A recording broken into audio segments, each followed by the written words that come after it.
All right. This is men's and women's health. Men's and women's health from our show we'll be doing and taking it to TV. This is from MD medical doctor Jamal Fields Leonard and medical doctor Sandra Fields Leonard and the rest of our kids, our sons and daughters. We are also psychiatrists. We do psychiatry and we do couples therapy from having our theology degrees and our homiletics and being theologians. So you have to take counseling in many different aspects to be a minister, which I always thought I would never be a counselor, even though the word says the wonderful counselor or the counselor. I can't cite exactly where it's at, but it says the counselor or the Prince of Peace, but the counselor. So I always wondered, like, how am I going to counsel people and do investments from our investment squad firm and different things. But anyway, tonight's topic is we'll also have our talk show coming on too, which my father Emmanuel elaborated with me on some months ago, almost a year or two ago, and I wrote it down, but you see this right here, both hands out, stop. Stop. Both hands out, stop. So anyway, we're going to be doing tonight health and wealth, men and women's. The topic and subject matter is virtue, your virtue, and virginity, your virtue. Now, I don't know if I should really talk about myself. I guess that would be the only direction to go. Excuse me having on a hoodie. It's kind of cold. I'm sitting out downtown. You can look right there, downtown. So tonight's topic is virtue and your virginity. We have many people who go to high school proms and different things, and on that particular night is the night they end up pregnant or end up with a baby that they want. Yeah, that must have did that to me, but it's okay. My eyes are still straight.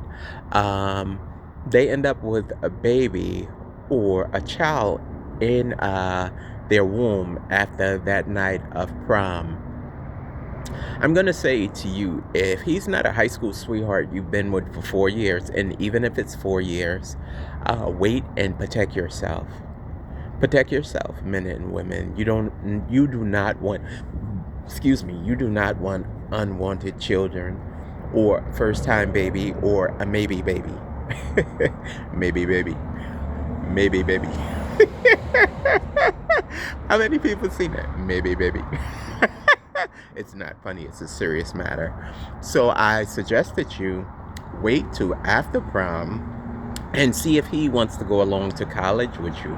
Meaning you will go to separate colleges, but he will still betroth you, or not betroth, but he will still pursue you in the sense of, I'm in love with you, or I really like you like that, and I want to continue our relationship beyond high school and maybe after college. I will give you, I don't know if I should wait until this airs for me and my wife to talk about it. She may not want to talk about hers, but I'm going to tell you, losing my virginity was one of the biggest mistakes of my life. I wasn't truly in a rush, but the sensation, the connection, nothing was there. Nothing that you are supposed to feel with your partner. I did not feel. Nothing that you are supposed to feel. I did not feel. Anything. I basically just did something to do it. I had heard about it. I wanted to do it.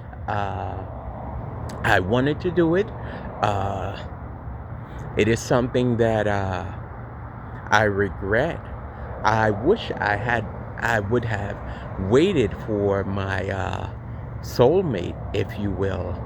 My soulmate would have it would have been solidified, and it would have been a great experience. But I know sometimes we have to go through things. Maybe if I would have did it with my soulmate, I wouldn't have liked it until I enjoyed it. You know, like you have to go through a lot of experiences, like point A to point B to point C to point D. Do you notice this light behind me? It's changing red, yellow, green, or green, red, yellow. It's like go right now. It's like a green light, go, and then it should go to yellow like yield, and then it should say stop. Your virginity is one of those things you should proceed with caution, and you should stop and think about it before you hit the green light and go with it. Your virginity is very, very important. To have someone in your life for the rest of your life is a big experience. It's a very big deal. Very, very big deal. And yes, I did, for the experience factor, it is good. It was good for the experience factor to do it. I won't say it was or it wasn't, but I believe it wasn't, but it was. Because then the expectations between me and my wife, we have certain experiences. So now we know what to experience with each other, and we know what we want out of each other. So I'm basically, I shouldn't say this because she's going to get mad, but I'm a pleaser. So I like to please. She's a pleaser. She likes to please. We both like to please. It may be a bit of a problem, pleasing too much each other, but I would rather be pleased than unpleased. I don't know if that's a word, unpleased, or grateful instead of ungrateful. There's a thing as gratitude, and a thing as being, I don't know if the word is pompous, not pompous, arrogant or rude. A rude person. Because you know you have a good thing, you say, well, I'll do what I want when I want, if I want. Because I'm that type of woman. I know I have the good stuff, and I'm going to keep the good stuff away from him, and I'm going to make him play around and fool around on me and play the field and go all over and have him known as the guy around town who's my husband, who has to play around with everyone. Or I'll be the wife who plays around with everyone in town, and everybody will know about me. To me, that is embarrassing. It is embarrassing when you have a mate or a soulmate, which soulmates are different. And we're going to cut this short because these are TV series, but I know I haven't produced an episode like this in complete in a while. Men's and women's health. And this is on virtue and virginity. So it's not that you will regret your children, but you want them to be happy. You want them to know their father or their mother. And I believe your virtue should be held on to, but I know sometimes the loins, I can't show you the lower part of me, but the loins, sometimes they begin to speak to you. Look, set us free, give us free. You know, so the loins, sometimes when a woman yearns for something, she wants it. When a man yearns for something, he wants it. So I'm just going to leave that there. I'm going to try to do this in 2 parts.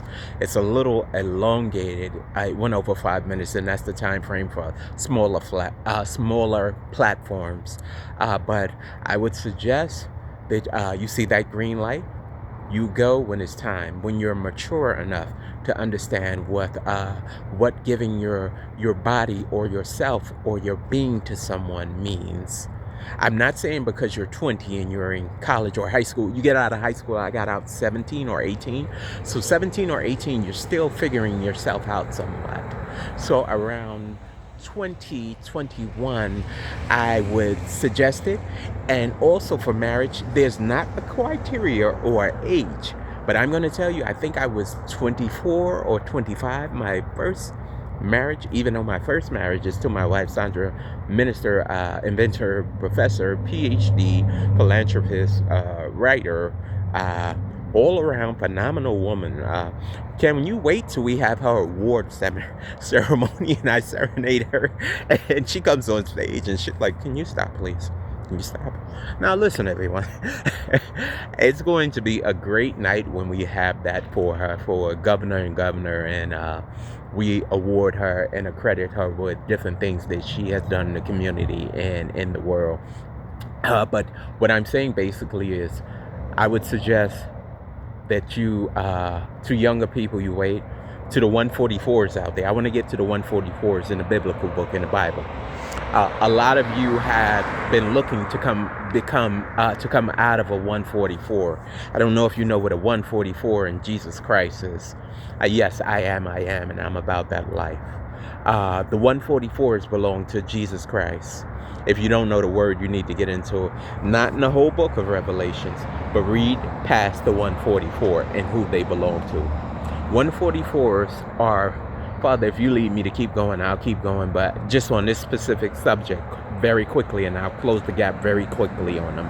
If you do not, I will leave it, and I will just tell them to learn what a 144 is, and I will leave that there. I will leave that 144 there if you say to leave it there.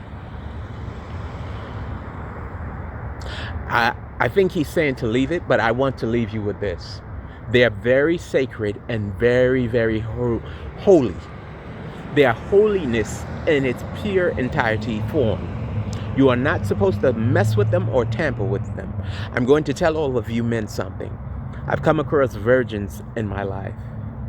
Usually when I'm heading home after high school, because I wanted to get out of high school early.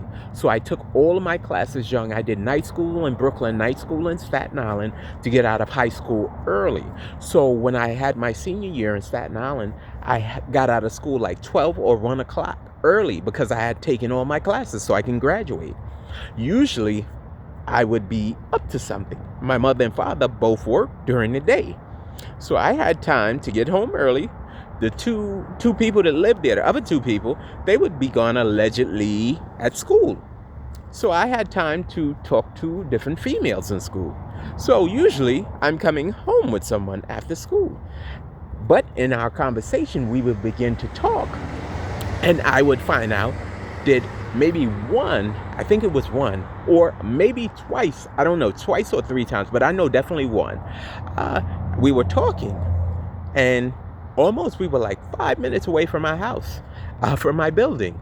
And she said, I'm a virgin. I stopped in my tracks. I said, I can't do this.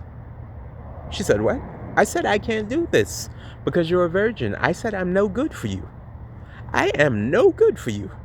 I'm up to no good. I'm about to take something that I'm not supposed to have. And I know who I am somewhat, but I know I can't have you because you're a virgin. And I am corrupt. I'm looking to do something after school, and I'll see you tomorrow, and I'll say hi or what's up, but I don't mean what's up, like you're going to hang around me and it's going to happen again. Not saying I don't know if it's going to be good or bad, but I know I do not touch virgins. And that's biblical. My name is Minister Jamel Fields Leonard, but you may call me Jesus Christ or call me Jesus Christ, PhD, philanthropist, inventor, many other things, and biblical man of God. I've been reading since I was 5, and I've been reading, and I know what's what and what's right and what's wrong. I do not touch virgins. I never touch virgins because I know me. I know at these particular stages in my life, I was up to no good. I wanted one thing. And that one thing, if you would give it, I would take it. But if you told me out of your mouth while me and you were talking, I would be like this. That's a red light right there behind me. Stop.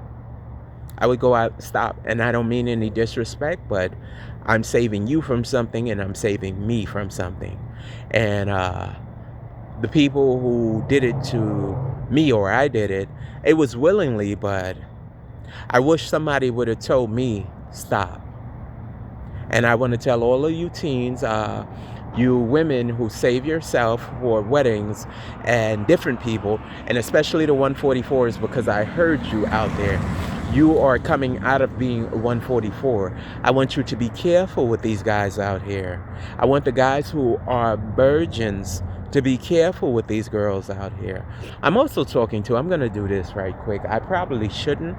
Father, I'm asking you to guide me in my words and what I'm about to say, Holy Emmanuel. I'm asking you to lead me down the path of righteousness and lead me straight into the way I should go, into the light.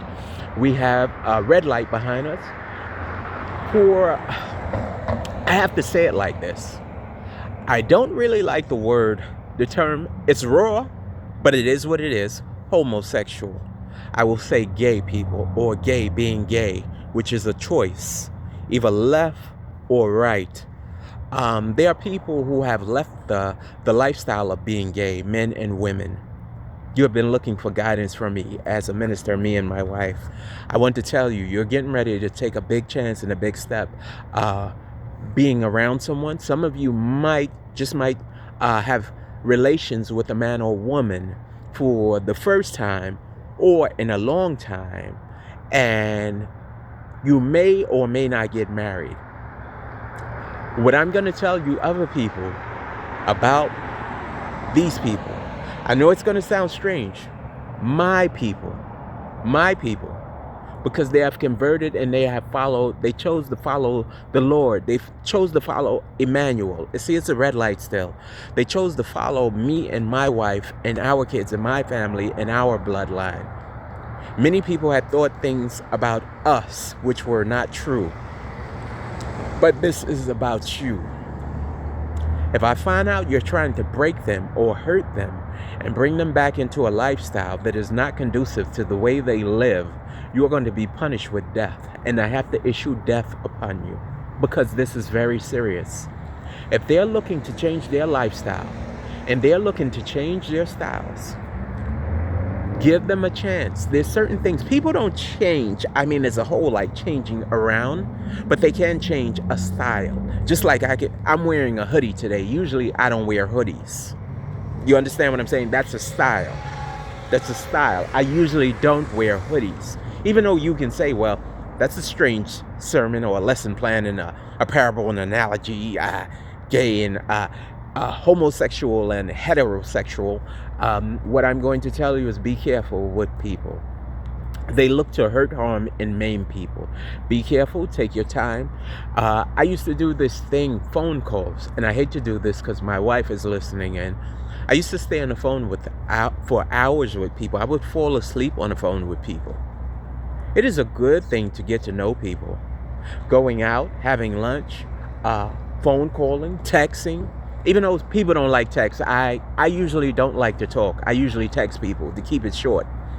But the way texting works, you're going to have a lot of misunderstandings and discrepancies. I can say, I want to meet you now. I'm going to meet you now.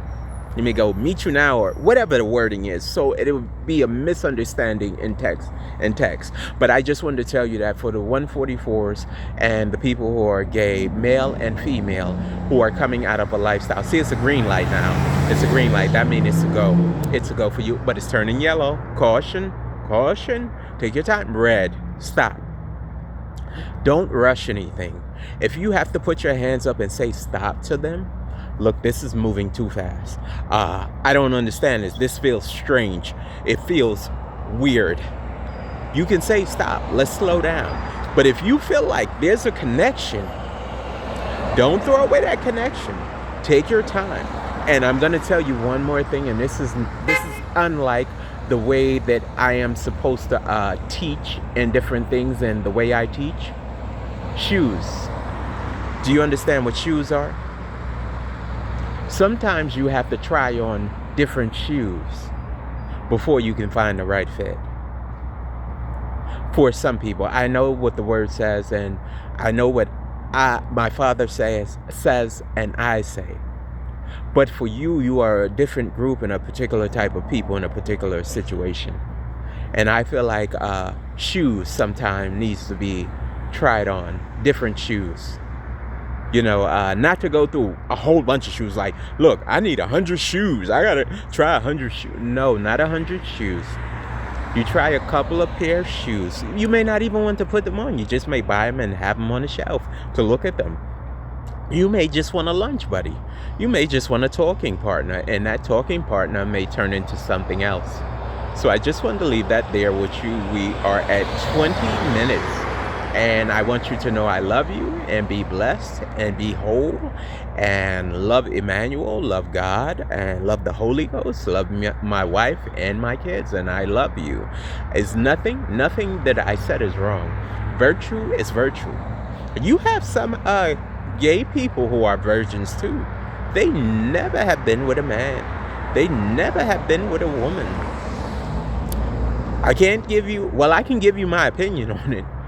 It's nothing like coming home to someone else. I know you say, well, I used to come home to the same type of thing. But the opposite, I'm going to tell you, I'm supposed to stop. A woman nurtures. It is her natural capability to be a mother, to nurture. I don't know if you understand that, nurturing. She can also breastfeed, and her parts are different from a man. Our parts fit her parts. So that's what we have with point B. Point B. Let's look with the woman as being B, because the man came first. God created Adam first. So he's A. Adam. For A for Adam, and that's A. So Adam is the strong masculine, is the masculine person. The male is the one who goes out and works hard and builds the household from the ground. He establishes different things in the household for the kids, for the wife, for everything. He's a man. He's Adam. As you have the atom, you have many things that are atom. We're not going to say the atom bomb, or we're not going to say the atoms in your body, the molecules in your DNA and the atoms in your body. But I'm going to just say A for Adam. And then we have B for Eve. Adam and Eve. So Eve is created for Adam. So you have day and night. He is the day and she is the night. I don't know if you understand what I'm getting at. She is your comforter. She comforts you. Not like the Holy Ghost comforts you, but somewhat. So her job is nurturing and caring for you. You can lay on a woman's bosom, not as a child, but as a man. And she can say, have you had a rough day? As she holds your head. Not like your mother, as your wife. Have you had a rough day? Can I console you? Can I talk to you, husband? Do I need to do something? Is there something I can do? That's what a woman brings to you, nurturing. Her body is also shaped different from her DNA and her atoms and the way she is constructed. She is put together differently. So you have her put together differently, meaning her hips come out. Her buttocks curves. It is a curve in it. She has curvage. So she'll curve. She has curves. She also has a bosom. Her bosom, you have many different types of bosom. I don't want to go through all the shapes and sizes, but we have an A bosom. We have a B bosom. We have a C bosom. And we have a D bosom. We have some guys, listen, I got to have a D. And they're out here like this. I got to have a D. Some guys love an A, some guys love a B, and some guys love a C. So it depends on what you like. And I just want to talk about the male. The male is strong. He loves to hold his woman, wrap his arms around her, console her. Listen, you had a rough day at work? Let me rub your feet. Let me rub your back. Let me give you a massage. Let me run you a bath and put some Epsom salts in it. Let me bring you some flowers. Let me make you dinner. As well as the woman can also do that for a man. So it's vice versa. Not saying that the same sex can't do that. But there's certain things that's placed in your DNA and in your DNA and in your infrastructure, deep down in your heart, that you just can't do as a man and you can't do as a woman. There's certain things that we can't give that the other can give. There's certain things that the woman can give that I can't give as a man. And there's certain things as a man that a woman cannot give. So I just want to say that to you, and this light is about to change, and it's green again. And I just wanted to let you know all of that, to think about where you stand in your life and what you are doing. I'm sorry I did a somewhat of a bang-up job on atoms, on atoms, and I wanted to go deeper with atoms and DNA and biology and physics and chemistry. Because then we'll go into a men's and women's health of chemistry that will take you to another place. And that's the chemistry of a man and woman. And then we have pheromones. We can go into pheromones of a man and woman. And that can take you to another place. But we'll do those other 2 episodes maybe for television or when my Sandra is with me. So I just wanted to let you guys know all of that, and I bless you and I pray for all of you, and I hope all of you be strengthened and encouraged, and you make it through the Christmas and through the New Year. This message is a little long. We're gonna have to cut it into 2 or 3 parts. We have a lot of messages to give to you guys. So that's all I want to say, and forgive me as I have on that hood. But I just changed the style on you. So if you change your style on people and people don't see you as who you used to be, there is nothing wrong with that. Sometimes people change styles, and sometimes people outgrow people. It's kind of hard for them to accept, but when you outgrow people or you change, there's nothing wrong with that. This is men's and women's health series. I haven't done one like this in a long time. It's dedicated to all the people who are like me and my wife, as far as virginity and different things and all of the life aspects, my mother, my father, my aunt, and many other people. So I just want to leave that there with you, and I want you all to have a good night. Hopefully we can make it through the night and I can get this message out. God bless you, be blessed, and enjoy your evening. Bye bye for now. Ta-ta.